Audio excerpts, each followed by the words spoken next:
my mum died, and my dad and I were stood in my childhood bedroom when they were taking her out, and he said, I'm so glad that you gave us the chance to love you in all of you.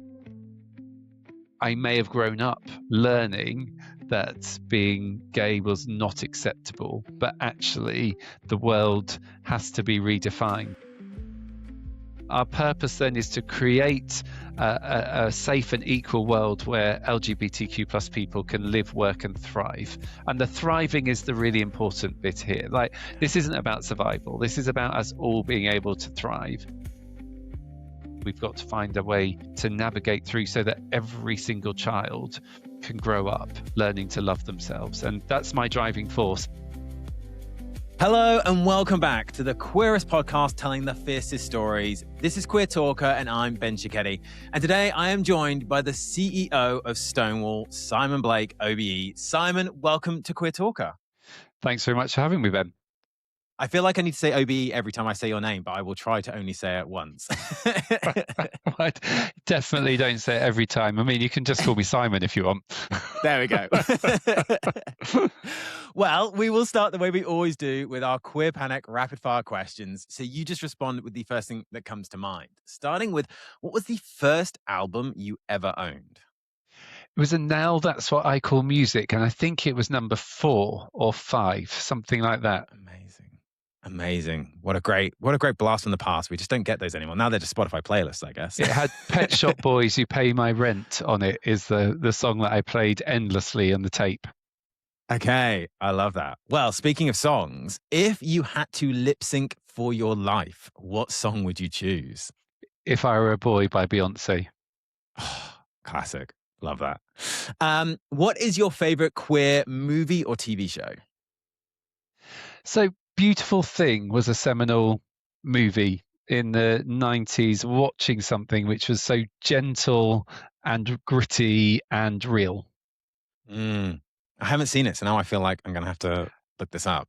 You must. It was also one of the first times. So I was working in sexual health and sex education. It was one of the first times that we had a sort of story about gay sexuality that we could show to people who had a wide range of views. So it was a really important movie from an educational, policy change, building bridges type perspective. Okay. I love a bit of homework, so I will have to check that out now. Who is your ultimate queer icon? This is such a tough one. But I think I am going to have to go with Saria McKellen, who, again, one of the founders of Stonewall. But just the more you meet him, the more you listen to him, the more you read the interviews, the more it feels like he is a man who, was just courageous and, is still doing the work now. Yeah, completely agree. Queer icon, but national treasure, British icon, just kind of everything you want. Who is one person, this is such a selfish question because I love to ask it, but who is one person you would like to hear on the podcast? So again, I have to just go to the founders of Stonewall, and Lisa Power is one of the really interesting founders who was the first gay person to speak at the UN, was involved in Switchboard, has been a campaigner, an advocate, a champion, an HIV activist, lesbian who's just been there for a really long time. And so her knowledge of history, you can ask any question, and she's got so many brilliant stories. Okay, I love that. I'm a big history buff, so I feel like that'll be a super interesting conversation for me, for sure. Okay, final Queer Panic question. What is one word you would use to describe your childhood? Can I use 2 words and say mostly outside? I grew up in the country, and being outside was the thing which I absolutely adored and adore now. Okay. And lucky, and fortunate, and happy. Okay, well, there often is more than one word. So we will explore that a little bit more. As long-term listeners know, I kind of have this theory that to understand an LGBTQ plus person as an adult, but almost any person as an adult, you kind of first need to understand and learn about them as a young person. So what should I know about you as a child or a teenager to understand, the Simon that sits in front of me today? So I grew up in Cornwall in the 70s. So pre-internet, pre-phone, one bus a week from the place that I went to Plymouth, and I grew up in very traditional working class family, and I think I was always a sensitive and precocious and caring and bolshy child. The sort of range of things which were there. So I was very confident, but very mild and very extrovert, but also slightly nervous. So full of contradictions, which is probably true now.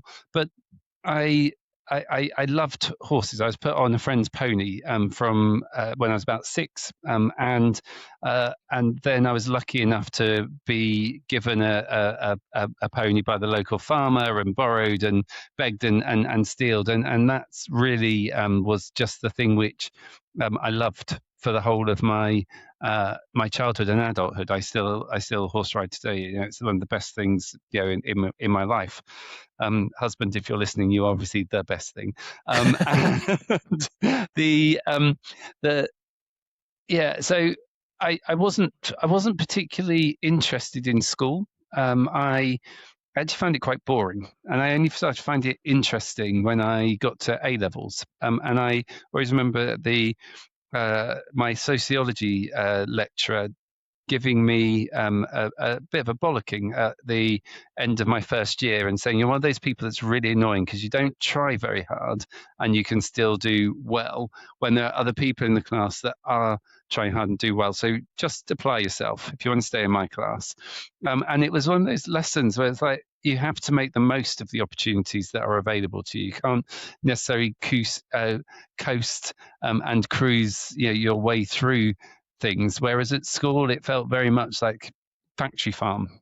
And Mm, I just didn't really enjoy that. I wanted to be back at home, with myself, a book, or with the ponies. So yeah, and then as I grew up, I one of the things people often ask is, when did you realize you were gay and all those sorts of things. I don't think I ever. I don't think I could put my finger on it. mm, I yeah, other kids could obviously tell that I was different, and I'd love to go back and watch that episode of my life to know whether I was bullied and I just didn't care too much about it, or whether it was name calling, or whatever it was. It's all a little bit vague, but at some point I knew that I was not the same as lots of other people in the school, and that felt confusing but not horrible. mm, And yeah, so very. I had an older brother who's now dead. But he spent a lot of time doing those sort of pinching and burn, just rubbing your arm and making all sorts of you know mischief with me. It was very typical older brother, and we sort of adored each other with that scorn and that younger brothers and older brothers do. But yeah, it was great. I had a very lucky and I sometimes describe it as sort of swallows and Amazons sort of bit, where the more time that we were outside, we were allowed the adventures, we were allowed to go to the river, we were allowed to go to the moors, we were allowed to go without much adult supervision, really. yeah.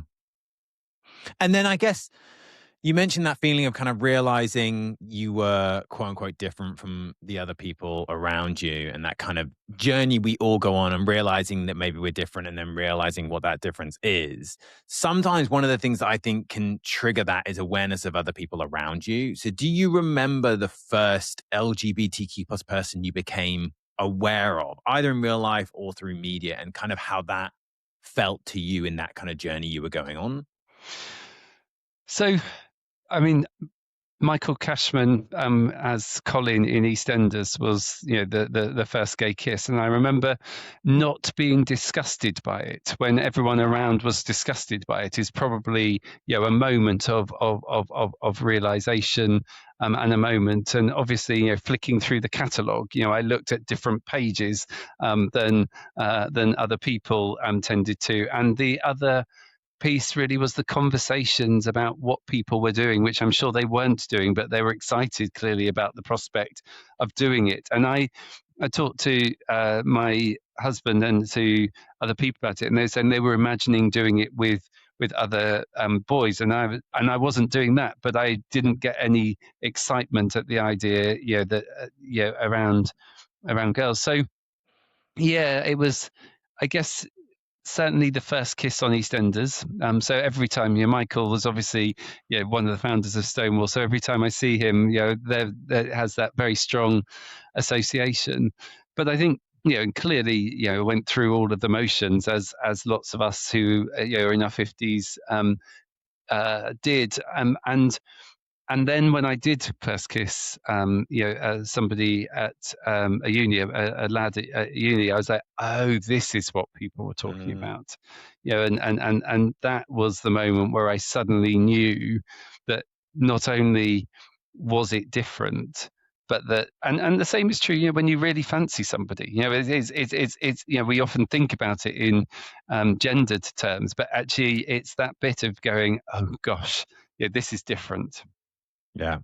Yeah. I think it also speaks to, I think a lot about the power of media and TV shows. And we think about EastEnders and we think about how the reaction that received at the time, which was largely negative. There was a lot of, very questionable headlines we could now pull up on screen of, how some of the UK papers reacted to it. But it started to normalize the conversation. It started to normalize that being on screen. And I think that's such an important power that media has. I know we're going to dig a lot into kind of the work that Stonewall's doing as well, but it is a role all around that, starting these conversations, having these conversations, so that, to your point, you can see that reflect and go, oh, that's what it is, rather than kind of feeling maybe scared by it or intimidated by those kind of feelings of difference. Yeah. For yourself, as you went through your journey, I often talk about authenticity on this because I find myself always drawn to people who I feel are being very authentic with me. And therefore I have this kind of fascination with people as they find their authenticity. When did you start to first feel authentically yourself? And then when did you feel, which I always think is kind of the next step, which is bringing that authenticity to everything you're going to do unapologetically?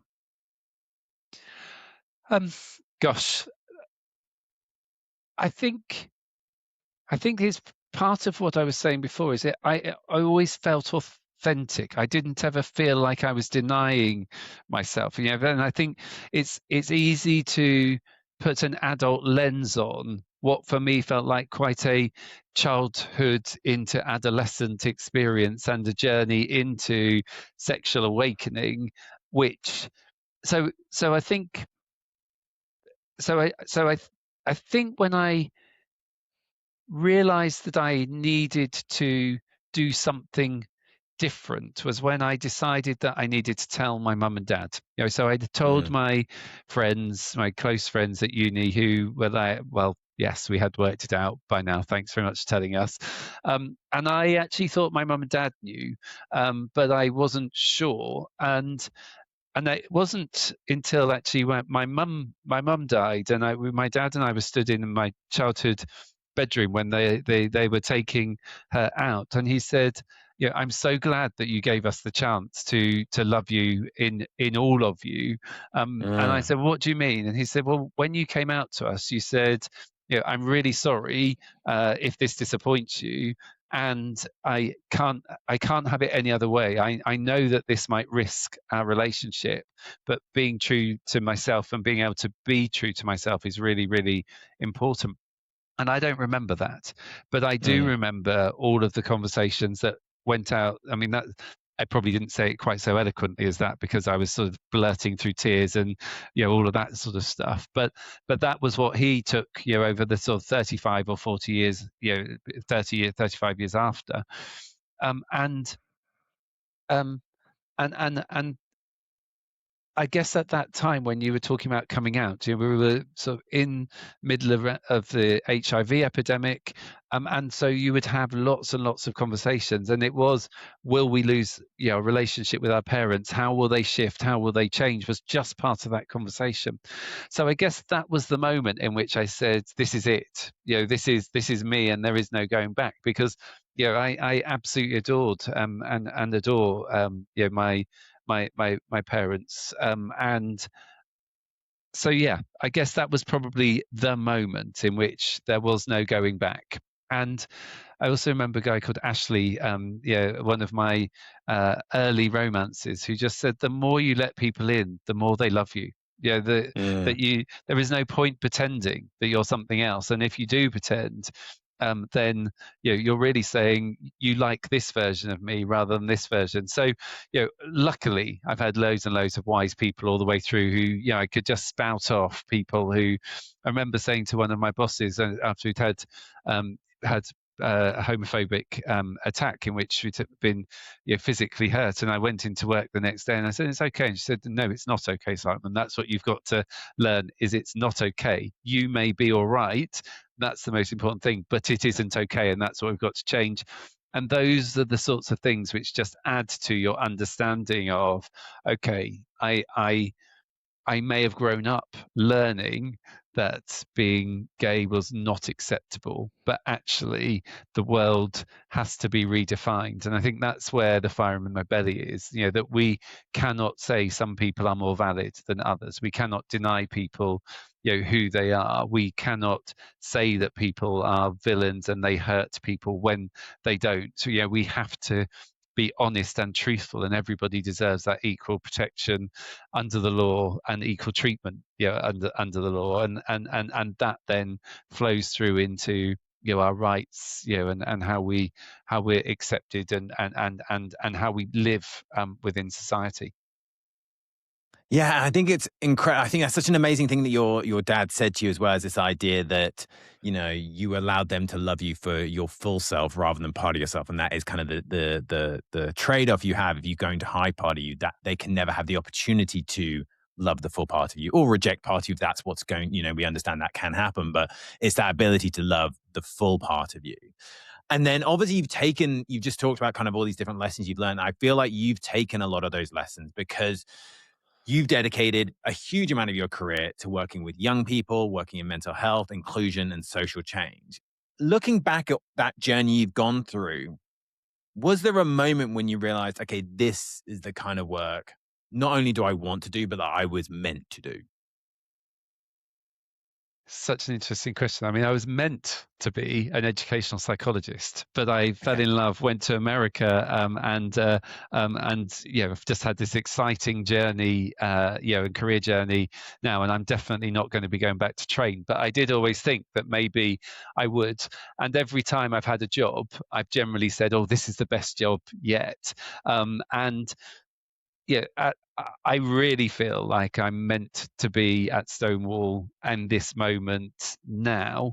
And when I was doing the work in mental health, I think I probably needed to do that before I could do the work at Stonewall, because it was a social enterprise, because I needed to learn about the brain and about self-care and about how we navigate difficult situations, all those sorts of things. So yeah, I think each time we just keep building, don't we? Mm. And I've often said to people about leadership, that it is a combination of who you are and the skills that you have, the moment that you are in and the people that you have around you, and whether it just happens to be the right time. There is no very good leader who is exceptional in all circumstances, or brilliant activist who will never get anything wrong, or perfect person who doesn't make mistakes, whether that's in their personal life or in their jobs. We're human beings. So I think each time that I've been in a job, I've always asked myself, either consciously or subconsciously, do I want to be here? Do I believe I can make a difference? Is there somebody better that could be doing this job in this moment? And that feels like a really nice place to get to. And actually, it's born because I did have one job where I thought I'd be really good at it, and I actually wasn't. And or I, that's So I thought I'd be really good at it. I didn't end up believing that I was. I think it made an Mm. impact in the moment, which was significant, but I didn't recognize it. So that taught me about your congruence. If it feels like there is cognitive dissonance in where you are, then that's the time to do something different. Yeah, it's so interesting because I often kind of think about this, too often we don't trust ourselves or our gut. Our gut will tell us a lot of things, right? It will tell us, is this right for us? You have to ignore certain parts of that because some of that can be imposter syndrome and some of that can be kind of other sides of things that what I was fascinated with imposter syndrome was discovering that nearly everyone suffers with imposter syndrome. Like I thought it was only a few of us, but actually anyone, no matter how senior you get into a company, often faces some level of imposter syndrome. But trusting that gut, knowing when the moment is right and knowing when the moment is wrong, or knowing when this is a good fit or a bad fit. And obviously today, CEO of Stonewall. Stonewall is just such an incredibly iconic organization in the UK, but globally. Like it's just, it carries so much weight. I'm curious for two things. One is, for you, when did you first become aware of Stonewall as an organization? And then what did it mean for you kind of personally, but also professionally, to take on the role of CEO of an organization that carries so much weight in our society as a whole? So I remember it in 1989. I was 15 at the time, so I remember it being set up, and I remember thinking, "Gosh, people willing to stand up for for gay people," and that. To your earlier question about moments in time, with hindsight, that was another moment in time where when I didn't think that's absolutely me, but it spoke to me, in that moment. I then, when I first started working at the National Children's Bureau, the children's organisations didn't work in partnership with Stonewall because, of course, it was considered an adult issue. And a report came out, which many people will be familiar with, called Playing It Safe, which is about the experience of bullying and homophobia for teachers and pupils under Section 28. And that was the lever in which I and Jill, who was my boss at the time, saying, we need, as children's organisations, to get onto this agenda. We need to ensure that we are supporting Stonewall and building that wider coalition of organisations. So that was in 99, 2000. And that was really where we started working about repeal of Section 28 when I was at the Sex Education Forum, equalising the age of consent. And so we worked in partnership all the way through. And it's very interesting. Angela Mason, who was the chief exec of Stonewall, came in to talk to the team recently. Of course, all of our memories now are 20 years old. And so they match, but there's bits like, oh, I had forgotten that, or was that you or was that you? And so I've been around at Stonewall for a long time. I was then, of course, a trustee for a period between 2015 and 2021. So I've been around and closely involved in a number of different ways. And I think when the chief exec job came up, I wasn't it wasn't on my mind to go for another chief exec job at all. But I thought when I saw the job, I wonder if I've got something I can offer. I'm coming to the end of my career now, and I'm in my last decade of full-time work, and Stonewall has given so many of us so much. It's played a leading role in enabling me to have a civil partnership, enabling people to have marriages, supporting people around families, enabling people to work in the military, to trying to create cultural change for all LGBTQ plus people, trying to influence and shape cultures in schools. And there's an enormous way to go. I think, we underestimate. When I was 15, I couldn't have imagined we got here. At 52, I can't imagine quite how far we've still got to go. We can see that for the community as a whole, but also then for particular parts of the community, there are particular issues which are incredibly important, and trans and non-binary people obviously at the heart of a deeply divisive culture war, which is dehumanizing and deeply problematic, and that we've got to find a way to navigate through so that every single child can grow up learning to love themselves. And that's my driving force. And I say children because I think it all starts in childhood. Of course, I want every adult to feel safe in their community, to be able to thrive at work, and to be able to experience joy. But for me, it is very much that sense of children. Children age 7 don't have the language, but they do have the feelings, and other people will bully and hurt them. And I think if we can create a culture which enables people to be different from an early age, and if I can play a small part in that, then I'm up for all of the conversations, all of the discussions, all of the challenge. It's not, this job isn't for the faint-hearted, at times. And sometimes, it can feel like a thankless task. But activism, and I say activism in its widest sense. We often think of activism as being about the placards, but it's as much about the volunteering as the advocacy, and everything, in businesses, in charities, and on the streets. Then I feel like I have a responsibility. That's the reality for me, is that we make the world a bit better if we put our mind to making the world a bit better. And that's where I believe Stonewall has a role to play. I do think it's just worth saying, though, that of course Stonewall has always been a relatively small organization with a big voice and a big brand, and bigger than lots of other LGBT organizations. But when you compare it to some of the others, whether that's around cancer and others, and they've all got research arms and lots of different things, so they're not directly comparable. But as a sector, we are an LGBT civil society sector. We are small, and we have a very small amount of funding, and so we are making change, against the odds, really. Yeah, but I think that's interesting, right? Because I think so many people will have heard of Stonewall because it's such an iconic organization. But I wonder how many people would be able to completely understand the scope of Stonewall. As you said, it's a relatively small team but having a huge impact on all of our lives. So how would you describe the role Stonewall plays in society as a whole, specifically, obviously, for LGBTQ plus people in 2026? So we published a new strategy last year, and the strategy is really clear about our vision, which is a world where everyone everywhere has equal rights. Our purpose then is to create a safe and equal world where LGBTQ plus people can live, work, and thrive. And the thriving is the really important bit here. Like, this isn't about survival. This is about us all being able to thrive. And then we've got 3 very clear strands, which is around navigating turbulence. This is a very particular time, and we need to think about how we do things differently.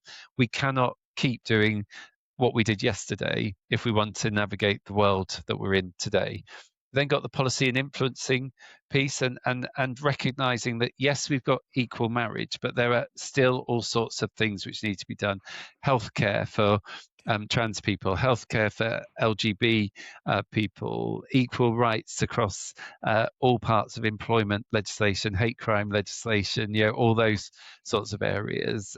Housing needs to have an LGBTQ plus lens. Older age social care also needs to have those lenses. So there's a huge amount which needs to be done around policy and influencing and advocacy work still. And Stonewall, that's really our wheelhouse. That's where we've changed laws, hearts and minds.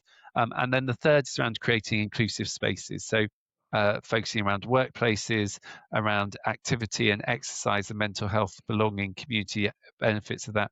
And then anti-bullying, we're creating cultures across different settings, including schools, is a really important part of that. But all of that being done in partnership, that we have to do it. When Stonewall was set up, there were a handful of organizations. There's now a couple of thousand, and that doesn't include private organizations, the networks which are all there. So 344 Pride events took place last year, according to ChatGPT, as opposed to 5 when I came out. So lots and lots of things which we can celebrate, and we really need to do so. But Stonewall is now a part of a much bigger ecosystem, and all of our work, needs to be done in partnership, and recognizing the distinct roles we play and where we amplify, where we collaborate, and where we just step back and say, somebody else can do that. Yeah, that is so important as well, isn't it? That kind of that ecosystem approach, that ability to collaborate on initiatives, partner on initiatives, because I often speak to people who are kind of advocates in their own right and doing something very independently. It can feel very intimidating because you're on your own. And if you need to take a step back, there's that feeling that there's no one there to fill that gap. Whereas when there's organizations who you can kind of build, to your point, this kind of ecosystem, when one does need to kind of take a step back for whatever reason, there are other organizations that can kind of fill that gap. And that feels like a more, I guess, sustainable way to kind of continue to push the agenda further and further. And obviously, you stepped into this role at a time when LGBTQ plus are increasingly contested. They're increasingly politicized. We've mentioned it specifically for the trans and non-binary parts of the community. How do you balance kind of going through all those different streams of what Stonewall's focused on, all that strategy that Stonewall's focused on, but how do you balance kind of urgency and reactiveness with strategy and hope as a leader of the organization like Stonewall? Gosh, when I find out the answer, can I come back and we'll do part two? I think this is one of the big, big, big questions, actually, that lots of people are asking themselves. In a world where there is a lot of noise, a lot of heat, where all of us have got multiple platforms on which we can say things or not say things, people will read into the things you say, the words you choose, the things you don't say, the platform that you post on, the platform that you don't post on, the things you say yes to and the things that you say no to. And often it will be based on an interpretation rather than facts. And that's a challenge. And most things are public. There's a lot of public stuff, whereas actually influence is often private. It's quiet conversations. It's stuff which people don't want their photos taken. People want the opportunity to ask questions.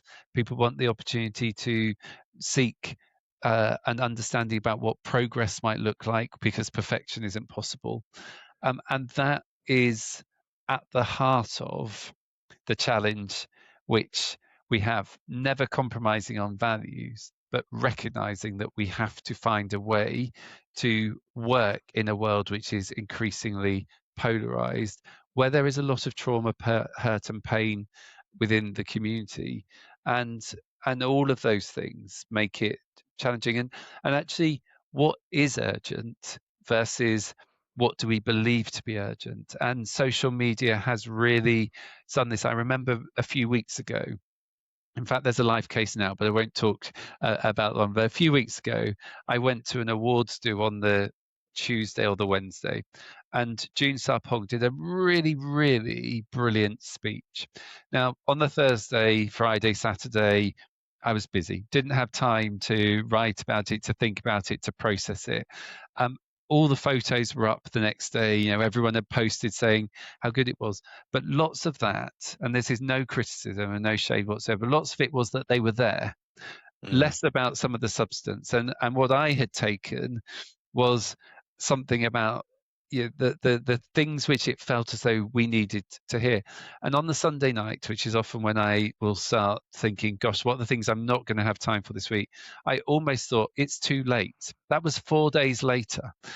And so how you actually find a world in which you can say, just because it happened 2 weeks ago, it doesn't mean it's too late to say something. Change takes time. Not everything is urgent, and how we understand that is incredibly, incredibly important. And that's something which lots of people believe I've got wrong, and I have to look at myself every night and work out whether I'm getting it right and what I'm learning. And it's an ongoing task. I've been in the job 18 months, and I still ask myself, every week, right, what went well this week, what didn't, how do we move forward, how do you keep trying to how do we keep trying to be that advocate which is winning, for or making progress for the community. I keep getting told not to use the word winning, and so so I corrected myself. But for me, this is about. It's not about shouting loudly, although sometimes it there's a lot to be angry about. It's about how do we actually keep moving forward? How do we keep making progress and doing things which are going to achieve positive outcomes for the whole community? Yeah, it's so interesting because I mean, social media has a lot to answer for generally, but social media has created this environment where, to your point, if you don't post about something after a day, it feels like it's already old news and it's no longer relevant. But it also has created this environment where, if I think about young people specifically, bullying would happen and does happen in schools, and therefore the urgency was to tackle it in the school and to deal with it in the school. But now, I'm assuming a vast majority of bullying happens through social media and through apps, and therefore it changes the dynamic with how you tackle those things. And obviously, it also, specifically with social media, it often spotlights the most vocal minority, and I choose to believe it is a vocal minority that can create a lot of attention. And one of the things we've obviously seen social media do is really kind of come for D&I, which was just kind of this kind of crazy craze that happened where everyone suddenly D&I was a dirty phrase, and it was a terrible thing for a company to have a D&I policy. So we've seen a lot of companies pull back from D&I and become quieter, specifically around LGBTQ plus inclusion. What would you say, or what advice, I guess, would you offer to businesses and leaders who are either tempted to stay silent or they want to do something, but they don't know how to do it right in 2026? So the counter to people pulling back, of course, is that lots of people are getting on with it. Lots of people are recalibrating. Lots of people are going, how do we make this absolutely essential to our business proposition Yeah. and our way of working and our way of doing things? And it's important to think about what are the people who oppose DEI seeing? Is there anything that we can learn from it? And are we talking about it in ways which mean that people don't understand it? And there are some times where I think that's right, that for some reason people think they want more rights rather than equal Mhm. rights. So Yeah. restating that, that work is about everybody feeling, and I'm talking DEI particularly in the context of a work context here because that's the way it's used, is about everybody being able to be themselves and feel as though they're valued so that they're not looking over their shoulder so they can perform at work. It's also a place that people learn about difference and diversity. I've met such huge diverse range of people through work that I would never have met had I stayed in Cornwall. That the diversity from the work that I've had has just been incredible. But to your point about it's different in 2026 when it comes to bullying, but at the heart of this is about empathy. It's about the ability to walk in people's shoes. It's about the ability to say, I may not understand everything, but I believe in your right to be who you are. I want you to be able to live a full, fulfilling, happy life. Or at the very least, I'm not going to be hostile to you. And I think there's some really interesting conversations which are happening across all sorts of civil society and social justice space and human rights spaces, which is that there are people who are persuadable in the middle, some persuadable to develop empathy and compassion and to be greater allies, and some who actually your job is to persuade them not to be hostile, to just Yeah. at the very least to not do anything. And so how we do that is complicated, but it's a conversation which is much bigger than just LGBTQ plus issues. It's around all sorts of things, whether that's the right to protest, whether it is about fundamentals of democracy, and so we're part of a much bigger conversation. And I would just say diversity and equity and inclusion uh, may be a thing that you can find ways to challenge. But actually, if you say diversity is a fact, it's Hmm. taking the steps to create inclusion, which is the choice that we have to make. And a world which doesn't, a business that doesn't want to ensure that everybody is included so that they can do their best, is not using their resources well. They're not using their the skills which are available to them to the best of their ability. And even the most cynical of us even the most cynical people would want people to be doing their best, because it either creates more value for the business, for the stakeholders, or more impact, if you're in social impact work. Yeah.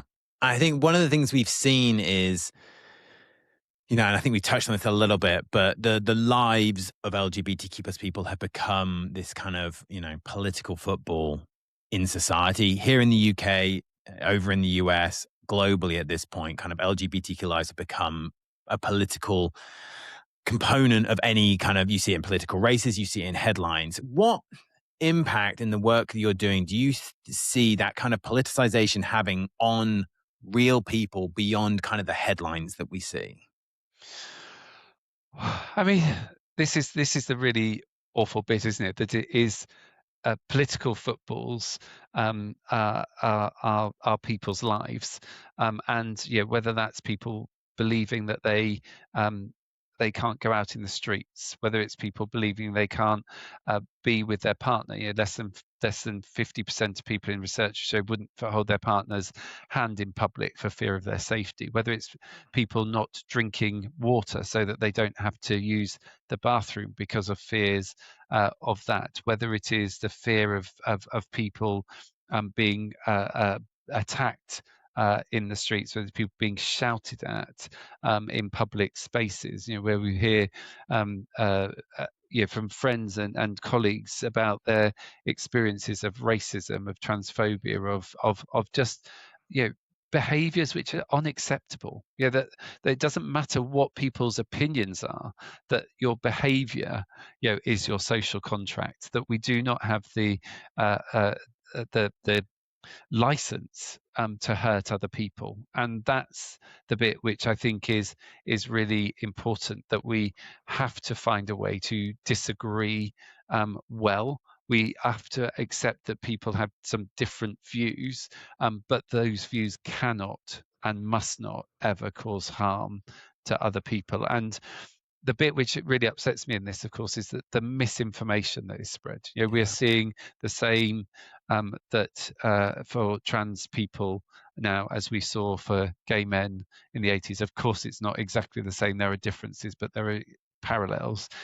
Creating those as dangerous to children, danger to society, and that we have to therefore address that, when actually that is a distraction from the real dangers. We know that violence against women and girls, domestic abuse, is mostly carried out by heterosexual men and men that people know within their families, and so it's a distraction from some of the real issues. So not only does it hurt LGBTQ plus people and the people that love them, because it is damaging them, but also it stops us developing proper policy-based, evidence-based interventions that will tackle harms. And so you end up with people being pitted against each other, when actually there is that sense of solidarity which is needed across marginalized groups in order to create the social change which all of us want, where people can just live freely. And that's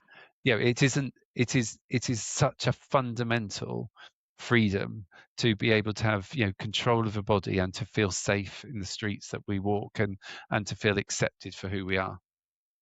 Yeah, I totally agree. I find it so infuriating that people can't see how clearly they're on the wrong side of history. And maybe I'm wrong in my assessment here, but it feels like, if you look at history, to your point, and you make comparisons between the challenges right now and the struggles and the hate that's being thrown at trans and non-binary people, there are shadows to the treatment of gay and lesbian people through the 80s and the 90s. And the fact that people can't quite clearly see that the people that fought against gay and lesbian rights in the 80s and 90s were on the wrong side of history and have been proven to be on the wrong side of history. The same people that fought against the rights of black people, of women in history, were always on the wrong side of history. And so it kind of infuriates me that people, I guess, don't have the self-awareness to sit back and go, I'm fighting against the rights of a group of people.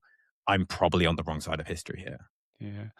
Well, it's, and I guess the bit in all of this is, yes, and we're seeing anti-Semitism, we're seeing Yeah. Islamophobia, we're seeing an increase in racism. We know that gay, lesbian, bi, uh, trans, queer people invisible, not valued, don't feel safe on the street. So we haven't sorted all of the issues, the violence against women, the prejudice against people with disabilities. So, we are still in a period where we haven't solved Mm. any of these things. We are making progress, and we, like always, there's two steps forward and one step back, and at the moment, we're in a period of more heat and less light. And so, how do we find ways to, as I say, develop unity, have the courage which we need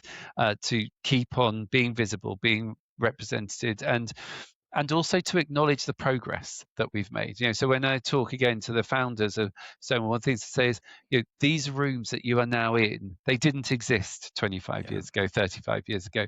So never forget that those spaces didn't exist. Now, they're not as accessible to everybody, and there is still all sorts of challenges and problems. But we are moving forward, we are making progress, and our job is to ensure. I'm obviously, as a white gay man, have had the benefit of a lot of maximum benefit, or the optimum benefit of, than others. And so it's about how we make sure that we're everybody is progressing.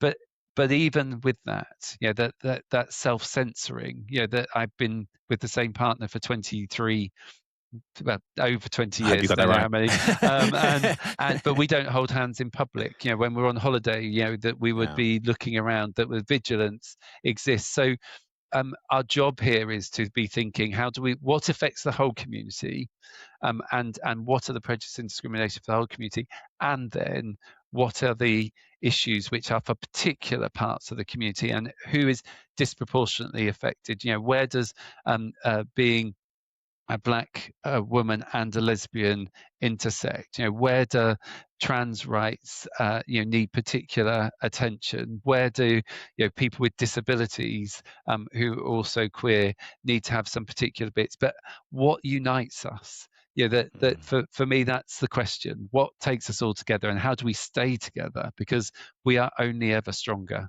when we are together, and the risk is that we fight between ourselves rather than actually make sure that we stand and about the people who really don't share the values. We may not agree on every single thing, but we share that value that every single LGBTQ plus person deserves, full protection, full treatment, full acceptance, and that's the uniting bit. And let's focus on that, and then see where those people who really oppose us, that we need to work together to ensure that people know that, it's such a cliche, isn't it? But love is stronger than hate. Yeah. We've got to keep on making sure that really does drive us. Yeah. And to your point earlier on, it's about not just about surviving, it's thriving. And every person, no matter their background, should have the opportunity to thrive in their life. We started this conversation talking about your younger self. And so I want to kind of revisit them for my final question.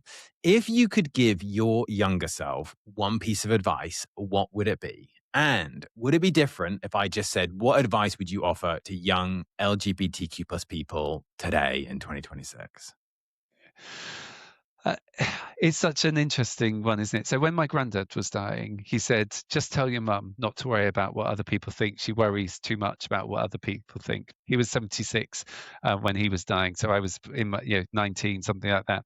Mum died a few years ago. She was 75. She said, "Just make sure you don't worry too much about what other people think, because it affects how Mm. you behave." And I remember on my 50th birthday thinking, actually, what is it that worries me about what other people think? And that's not to say that you just ignore what other people think, because they tell you something. They're a data point, right? But Yeah. do not worry. If you wouldn't ask them for advice, don't listen to the criticism. It's Yeah. there's a bit. And if it was just advice, so that would be my advice to younger self is, back yourself. Just, accept, I grew up, I have good values, I have a good heart, and I get things right and I get things wrong. Just back yourself, and try to make your way in the world.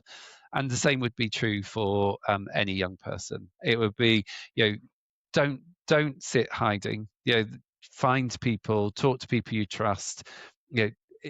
Back yourself, enjoy yourself, but also don't rush. Don't rush with two things. Life goes too quickly. So just enjoy as much as you possibly can along the way, and go right back to that bit which you said before. This isn't just about surviving; it is about thriving. Find the things that you enjoy and do them as much as you possibly can. And being an adult is not all that. So just enjoy everything as much as you can. Yeah, I love that. That's fantastic advice. And look, that's why it's so incredible that an organization like Stonewall exists. 'Cause Stonewall can fight the battles for those younger people so they can not just survive, but thrive. So from me, I appreciate everything you do at Stonewall. It's an incredible organization. I'll include a link to Stonewall in the show notes so everyone can go and check it out and see all the incredible work. So thank you for that. Thank you for your leadership on that. But also just thank you so much for being on Queer Talker with me today. Thank you very much, Ben. It's been an absolute pleasure.